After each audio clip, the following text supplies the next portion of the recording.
I always thought Ava was the kind of best friend people wrote movies about. We met when we were 12, shared clothes, secrets, heartbreaks, everything. When I married Ethan, she stood beside me as my maid of honor, crying harder than my own mother during the vows. That's why I ignored the little things at first. The way she touched Ethan's arm a second too long. How she laughed a little too loudly at his jokes. How she somehow always managed to show up whenever he was around. I told myself I was imagining it because Ava was beautiful and magnetic. Men naturally gravitated toward her. Even Ethan once said, "Your friend could charm money out of a billionaire." At the time, I laughed. Later, I realized that should have been my first warning. It started getting worse after Ethan got promoted. Suddenly Ava wanted to drop by constantly. Wine nights turned into her sitting way too close to my husband on the couch while I cleaned dishes alone in the kitchen. One night, I came back from the bathroom and caught her whispering something into his ear. They jumped apart when they saw me. "What?" Ava said with a smile too quick to be natural. "Nothing," Ethan answered. But something in my stomach twisted. Still, I trusted them. Or maybe I just didn't want to look stupid. Then came the girls' trip. 3 of us rented a beach house for the weekend. The second night, Ava got tipsy and started talking recklessly. "You know," she slurred while staring into her wine glass, "sometimes people marry the wrong person because they settle too fast." The room went quiet. My other friend Mia looked uncomfortable. I stared at Ava. "What's that supposed to mean?" "Nothing," she said innocently. "Just that some people are more compatible than others." Then she smiled at me. Not kindly. Like a challenge. That night, while Ava was in the shower, her phone buzzed beside me on the couch. I wasn't trying to snoop. But my husband's name lit up the screen. Ethan Redhart. My heart stopped. I grabbed the phone before I could think better of it.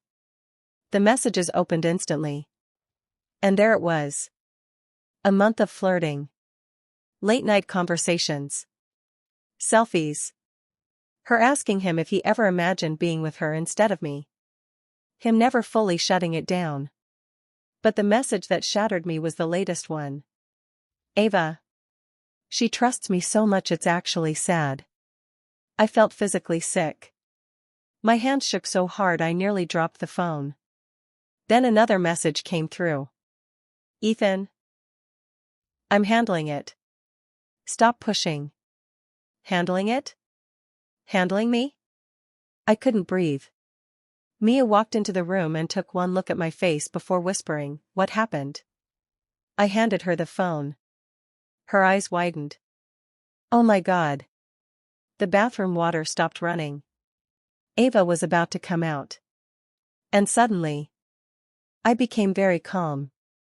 I placed the phone back exactly where it had been. Then I smiled. The next 2 weeks, I acted completely normal. That was the hardest part. I kissed Ethan goodbye every morning like nothing was wrong. I answered Ava's calls. I let them think I was clueless while I quietly gathered evidence. Screenshots. Deleted texts recovered from our shared tablet. Security camera footage from my own house showing Ava arriving while I was at work. By the time I was done, I had enough to destroy both of them. But Ethan surprised me first. One evening he sat me down at the kitchen table with fake guilt written all over his face. "I think we've been drifting apart," he said carefully. I almost laughed. Then came the real punch. "Anne, I think I have feelings for someone else." There it was. The betrayal. The arrogance. Like he expected me to cry and beg him to stay. Instead, I just nodded slowly. "Who?" He hesitated. "Ava." I pretended my heart didn't just crack open. "I see," I said softly. "I didn't mean for it to happen." "Sure you didn't." Then he added the part that made rage burn through my veins. "She understands me in ways you don't anymore." I actually had to bite the inside of my cheek to stop myself from screaming. Instead, I stood up calmly. "If that's what you want," I said, "then you should go be with her." His eyebrows lifted like he was shocked I wasn't falling apart. That night he packed a bag and left. And neither of them knew I already owned everything. See, Ethan had signed a post-nuptial agreement 3 years earlier after a business scare. One little clause said infidelity would cost the cheating spouse nearly everything. The house? Mine. Half his company shares? Mine. And thanks to all those screenshots, there was no way out. But I still wasn't done. Ava loved appearances. Social media was her entire personality. She constantly posted quotes about loyalty and girls supporting girls. So I waited. Exactly 1 month after Ethan left me, Ava threw a huge party to hard launch their relationship. Mia sent me the invitation with one message. "You need to see this mess." Oh, I plan to. I showed up wearing a red dress Ava once said she could never pull off. The room went dead silent when I walked in. Ava's smile froze. Ethan looked pale. I raised my champagne glass. "Congrats, you too." Ava recovered quickly.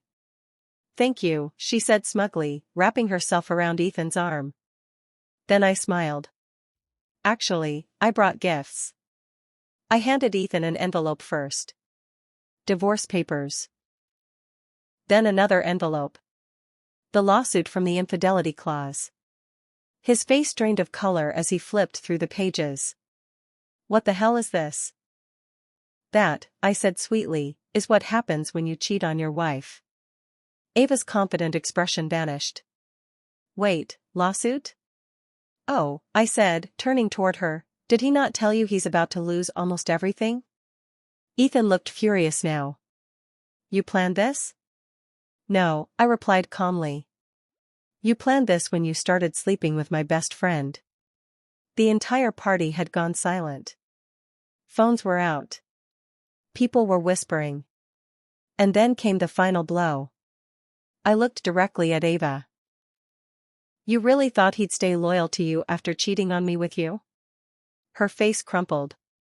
Because deep down, she knew I was right. 3 months later, Ethan was living in a tiny apartment. Ava dumped him after realizing he was broke and bitter. Apparently, losing his money made him a lot less charming. Meanwhile, I sold the house for a massive profit, started my own interior design company, and moved into a gorgeous penthouse downtown. Last I heard, Ava was telling people I ruined her life. Funny. All I did was stop letting her ruin mine.